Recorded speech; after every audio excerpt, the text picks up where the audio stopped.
Number 1 state గా తయారు చేయడానికి ముందుకు పోతాం.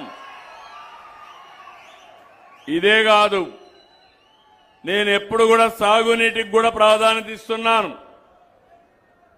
ఫార్మర్ అనేది ఫస్ట్, రైతు అనేది ముఖ్యం. రైతే ఆధారంగా నేను ఆలోచిస్తున్నాను. అందుకే 36 ప్రాజెక్టులు రాబోయే 3 ఏళ్లలో ఒక క్యాలెండర్ ఇచ్చాం. ఇప్పటికే 24,000 కోట్లు ఖర్చు పెట్టాం.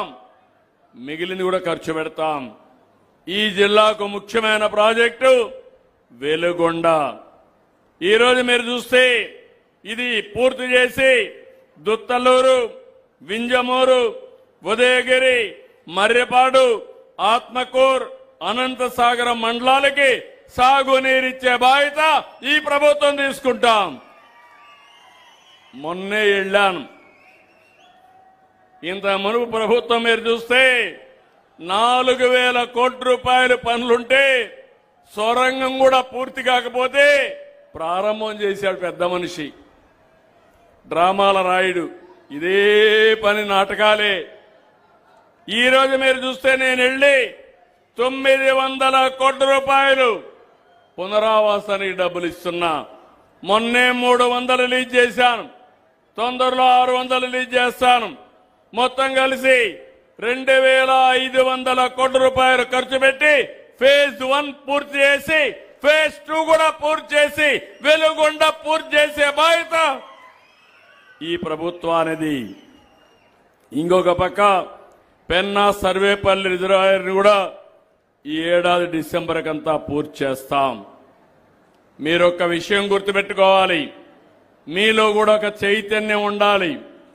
సంక్షేమం, అభివృద్ధి, సాధికారత ఇది ఒక సైకిల్ కింద వెళ్తుంది. అభివృద్ధి జరిగితే ప్రభుత్వాలకు ఆదాయం వస్తుంది. ఆదాయం వస్తే సంక్షేమానికి డబ్బులు వస్తాయి. అప్పులు చేస్తే తర్వాత అప్పులు ఇచ్చేవాళ్ళు కూడా ఉండరు. ఈ విషయం కూడా మనం గుర్తుపెట్టుకోవాల్సిన అవసరం ఉంది.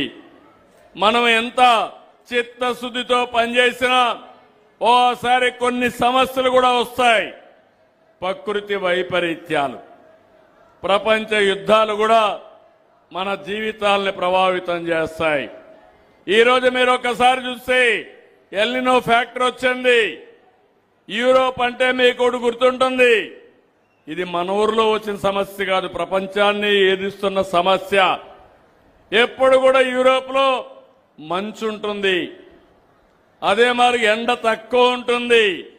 సమ్మర్ లో కూడా 30 డిగ్రీల కంటే తక్కువ ఉంటుంది. అలాంటి దేశంలో 45-50 డిగ్రీలకు వెళ్లిపోయింది.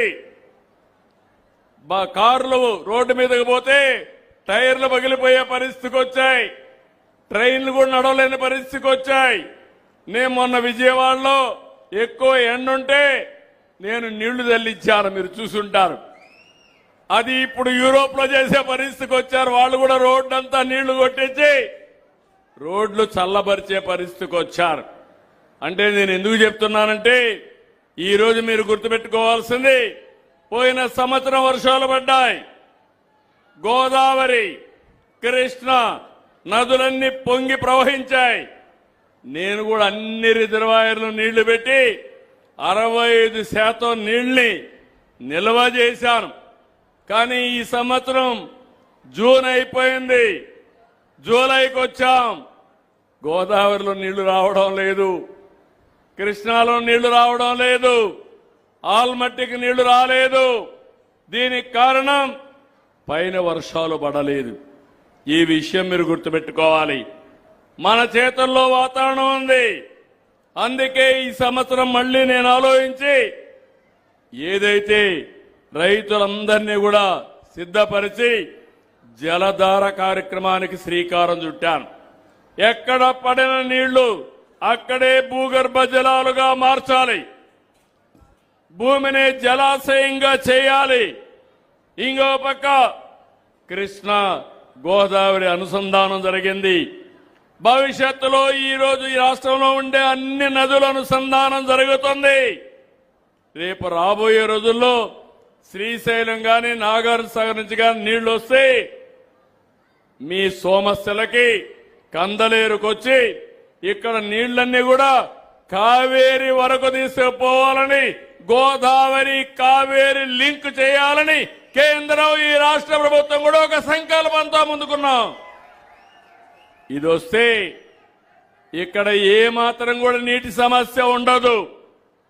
నేను ఒకటే మిమ్మల్ని కోరుతున్నా, నీరుండి పోర్ట్లుండి ఎయిర్పోర్ట్ ఉండి భూములుండి ఇవన్నీగా వేసుకుని బంగారు పండించే రైతాంగం చదువుకున్న పిల్లలు మీరందరూ అనుకుంటే పేదరిక సమస్య పరిష్కారం ఒక పెద్ద ఇష్యూ కాదు. ఇంకొక విషయం గుర్తుపెట్టుకోవాలి, ప్రపంచంలోనే పెను మార్పులు వస్తున్నాయి. కరెంటు విషయంలో ఒకప్పుడు మీరు చూస్తే ఎక్కడో కరెంటు ఉత్పత్తి చేస్తే మన దగ్గరకు వచ్చేది. మీ ఇల్లే కరెంటు ఉత్పత్తి చేసే కేంద్రం ఇప్పుడు సోలార్. మీ పొలమే కరెంటు ఉత్పత్తి చేసుకునే కేంద్రం. ఈ విషయంలో కూడా మీరు సహకరించాలి. మీరు డబ్బులు పెట్టాల్సిన పని లేదు, కానీ చైతన్యంతో ముందు పోతే ఇవన్నీ సాధ్యం. ఈరోజు యుద్ధం వల్ల ఎక్కడికక్కడ చమురు ధరలు పెరిగాయి, కానీ కేంద్రం కూడా ముందుకొచ్చి రాబోయే రోజుల్లో మొక్కజొన్నతో ఎథనాల్ కూడా తయారు చేసే పరిస్థితికి వస్తున్నారు. మన కార్లన్నీ ఎథనాల్ ఉపయోగించుకుని పెట్రోల్ కాకుండా ముందుకు పోయే రోజులు తొందరనే వస్తున్నాయి. నేను ఈ సందర్భంగా మిమ్మల్ని అందరినీ ఒకటే కోరుతున్నా, కష్టాల్లో ఉండే సమయంలో అధైర్యపడడం కాదు, తెలివితేటలతో ఆలోచించుకోవాలి. రెండోది మీరందరూ గుర్తుపెట్టుకోవాల్సింది, ఇలాంటి సమయంలో ప్రభుత్వం నాకేమిచ్చిందని కాకుండా దేశానికి నేనేం చేశామనేది మీ అందరిలో ఆలోచన రావాలి. అది వస్తే తిరుగులేని శక్తిగా భారతదేశం తయారవుతుంది, ఆంధ్రప్రదేశ్ తయారవుతుందని చెప్పి కూడా నేను మీకు తెలియజేస్తున్నా. ఈరోజు ఇక్కడి నుంచి